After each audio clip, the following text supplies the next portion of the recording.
I was once at a conference that addressed the state of our denomination, the fact that we belong to a denomination that is declining. And we know the numbers, and I'm not going to bother to repeat them now. But one of the speakers suggested that part of the problem why many of our congregations are in decline is that our churches are very good at asking, at coming up with answers to questions that no one's asking anymore. I wonder if the passage from Luke this morning contains one of those kinds of questions. A woman married 7 brothers and they all died. Whose wife will she be in the resurrection? That's a question posed to Jesus by some Sadducees, ironically, a group of religious leaders who didn't even believe in the resurrection.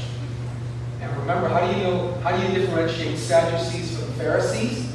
Right? Remember that the Sadducees didn't believe in the resurrection, and so they were sad, you see. They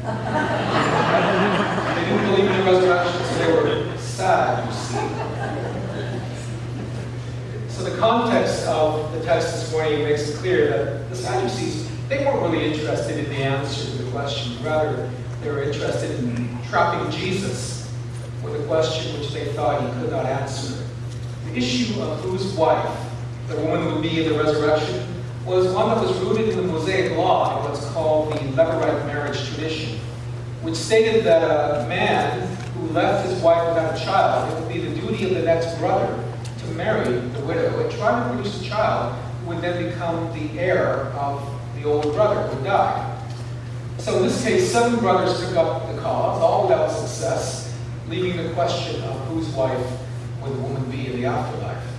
And of course, the question was just a straw man for the Sadducees, just a ruse in order to try to trap Jesus. But of course, Jesus doesn't fall into their trap. He won't answer their question. He won't answer them on their own terms anyway. Whose wife will she be in the resurrection? I mean, it's just not a question anyone would ask these days, is it? But there are questions that people do ask. There are questions that people do ask. Questions about what happens when I die? What happens when I die? What happens when this life is over? There are questions that people do ask, and they ask them often.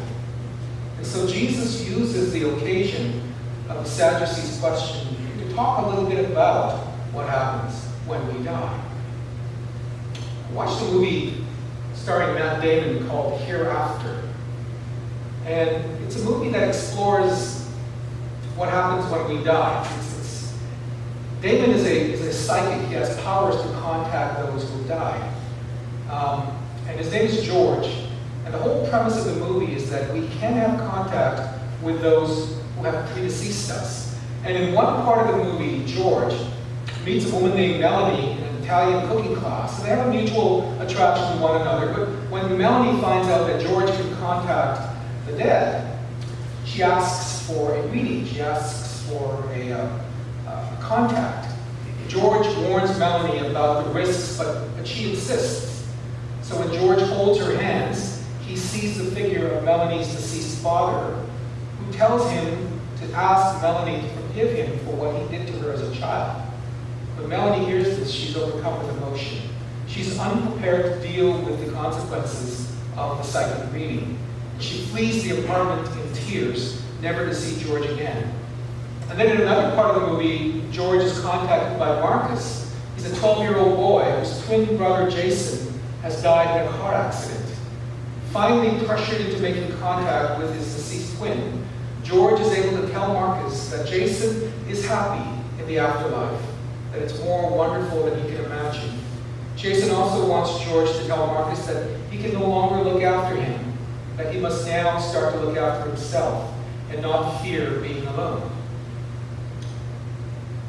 The assumption of the movie, and just about any other movie I've seen that has something about the afterlife, is that when we die, we largely maintain the same relational structures that have defined us in this life, right? We largely maintain the same relational structures that have defined us in this life. These movies say that we're still siblings, we still have brothers and sisters, we're still husbands and wives, we're still parents and children. The movie Hereafter makes the point that even those who have passed on into the life to come are still consumed by the need to address issues of relationships, whether seeking forgiveness, giving encouragement, or providing direction. And yet Jesus' answer to the question of the Sadducees seems to provide a very, very different outlook, right? Whose wife will she be? Your question presumes wrongly, Jesus answers. Your question presumes wrongly. Those who live here and now, they marry and are given in marriage. But in the life to come, those who are resurrected from the dead neither marry or are given in marriage. Rather, they are angels and are children of God, children of the resurrection. If there are any relationship structures in the life to come, Jesus seems to say there's really only one primary one, that we are children of God. That we are children of God. Our relationship in the life to come, our relationships in that life to come are not defined around us as the center. They're not defined around us as the center, but around God as the center. The focus in the life to come is not about husbands or wives, sons or daughters, brothers or sisters, or any other human relational construct, but rather the focus is on God. We are children of God. Thomas Merton, the Trappist monk, once wrote that all sin starts from the assumption that my false self, the self that only exists in my own egocentric desires, is the fundamental reality to which everything else is ordered.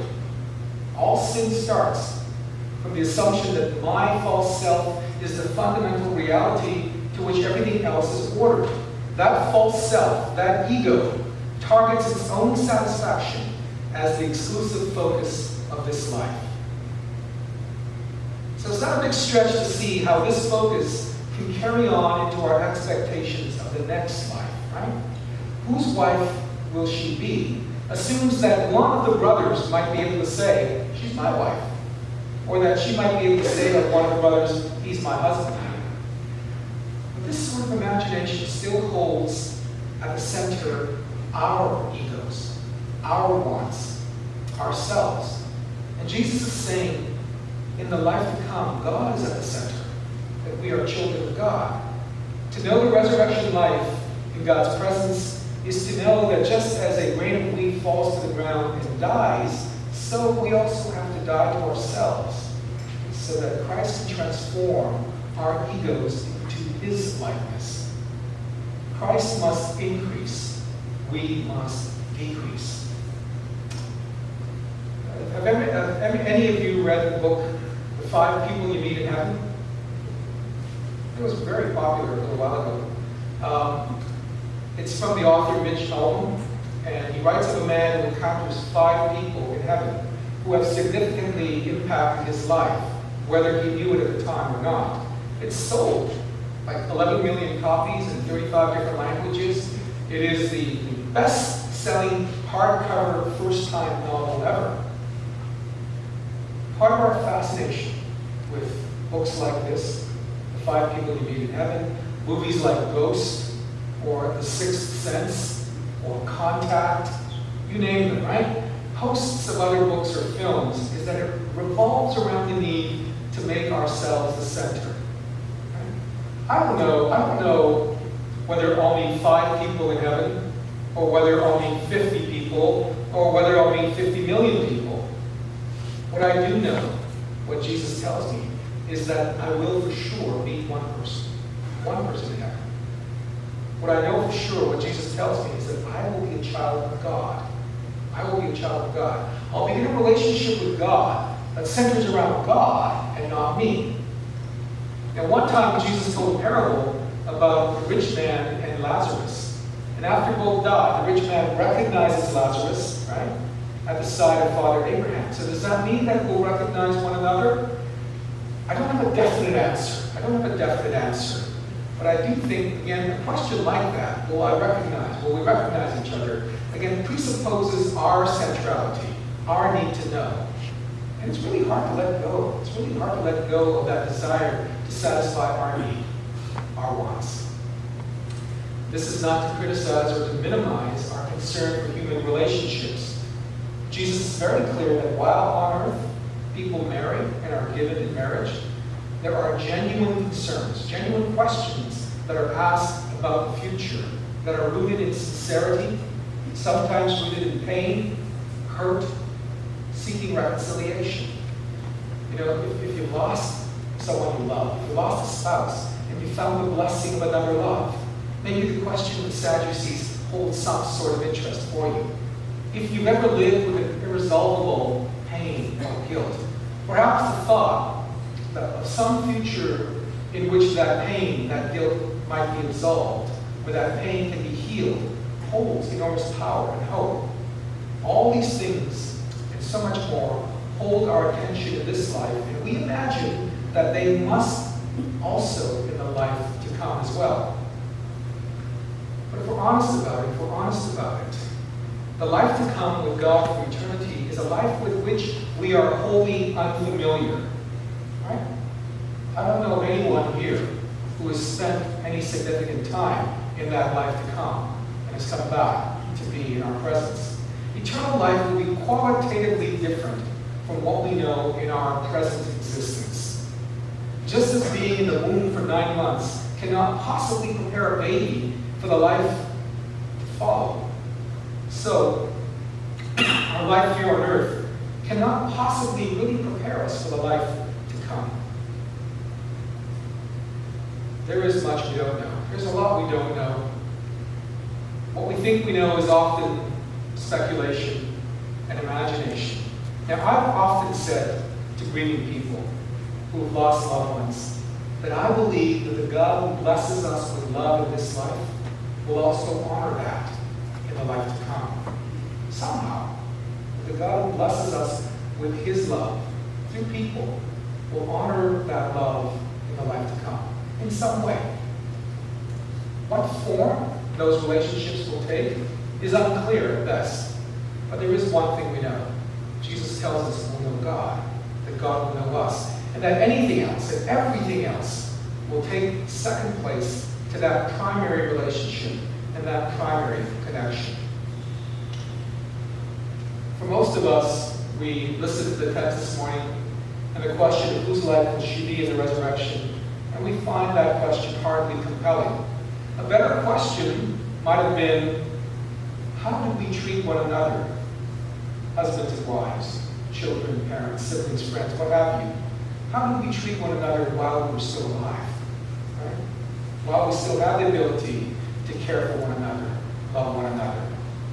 Why focus on those things we cannot know when we should be putting our maximum effort into doing the best with those who we can know while we can know them? You know, if the problem of decline in churches is that we become so good at answering questions that nobody asks, then perhaps the solution is to get better at addressing the questions that people actually do ask.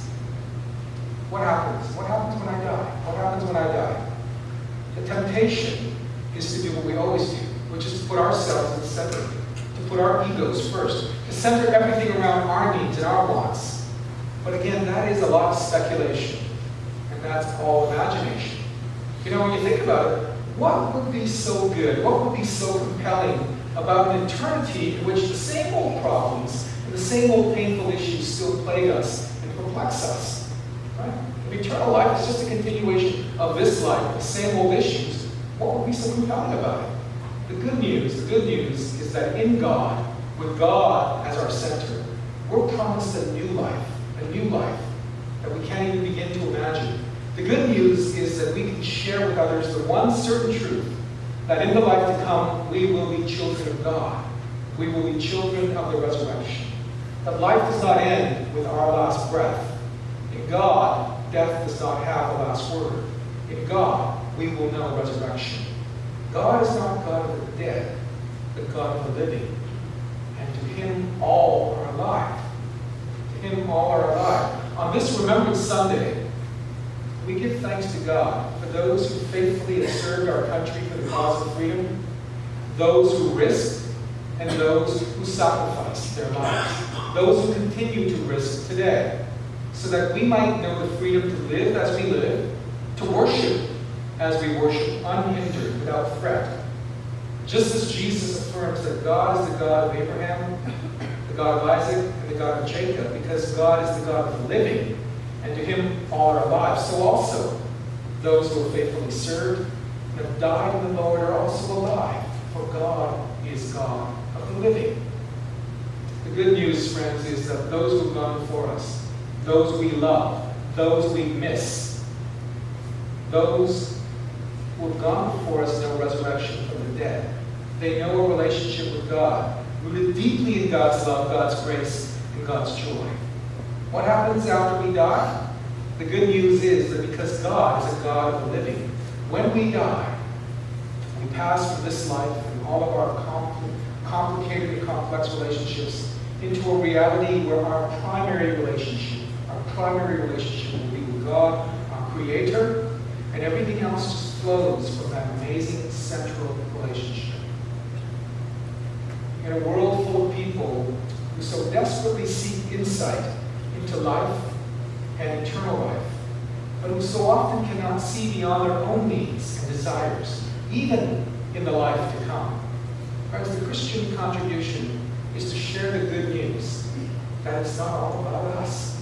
The good news is that it's not all about us, but it's about God, a God who loves us, who desires to be in relationship with us. I don't know who you'll meet when you die. I don't know what level of recognition you'll have. But I do know that the one person you will definitely meet is God, the God of the living. And to him, all are alive. Thanks be to God. Amen.